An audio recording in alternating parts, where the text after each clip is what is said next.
On this James the Bike Guy, we're taking a look at the Specialized Levo SL. This is a brand new e-bike for 2020 from Specialized, and it aims to make an e-bike feel even more like a standard bike. But before we get started, be sure you hit the subscribe button.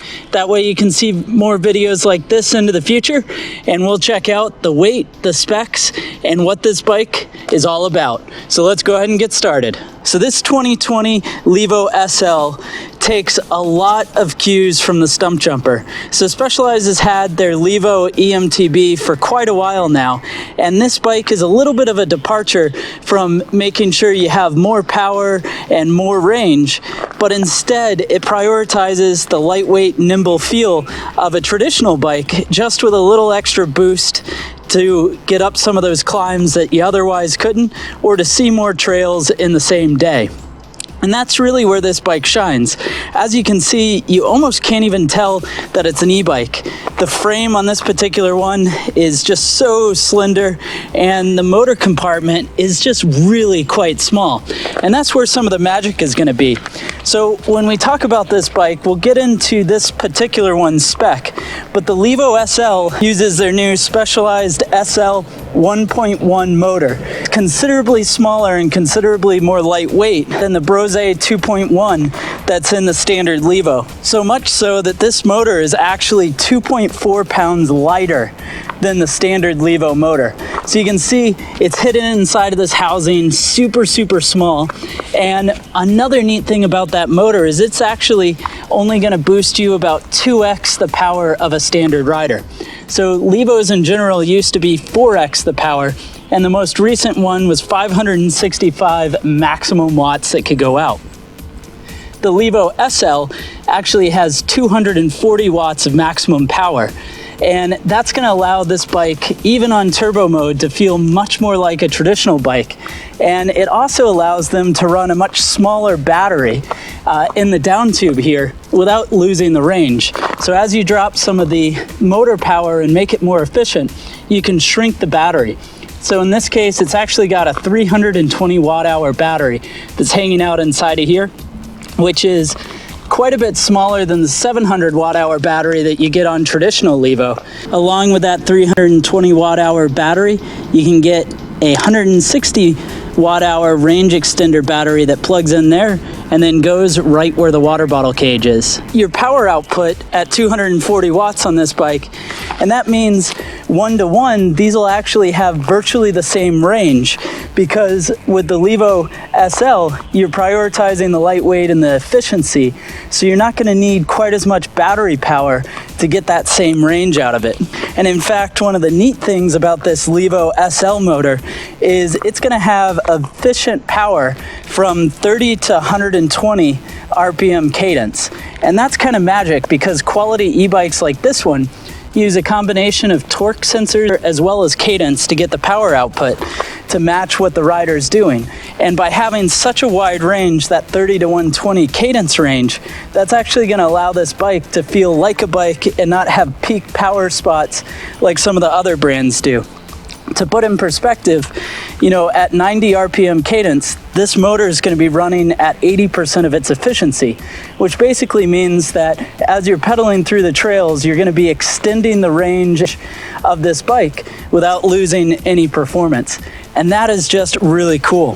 The other neat thing about this setup is this bike is actually going to run much shorter chainstays than the traditional Levo. So you actually have 437 millimeter chainstays.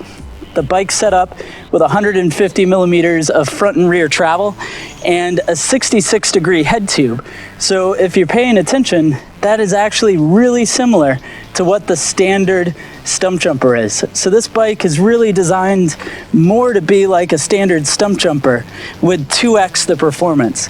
It really allows the matchup of different rider qualities to go together, because you could have a bike like this and ride with somebody that's a much faster rider and be able to keep up.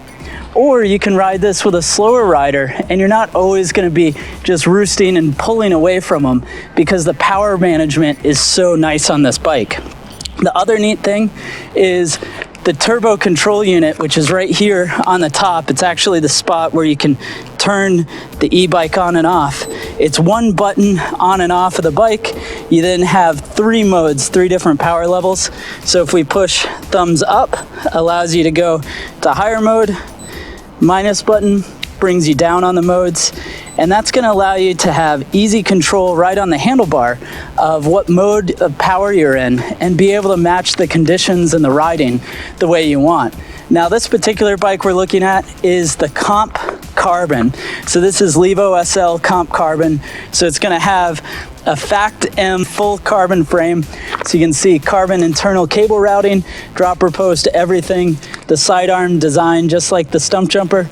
Carbon rear end and rear triangle here, and it makes for a really nice lightweight setup that's going to feel very similar to the standard bike. Of course, on this one as well, you're going to be running the Fox Rhythm 34 front fork. This is a 150 millimeter travel fork.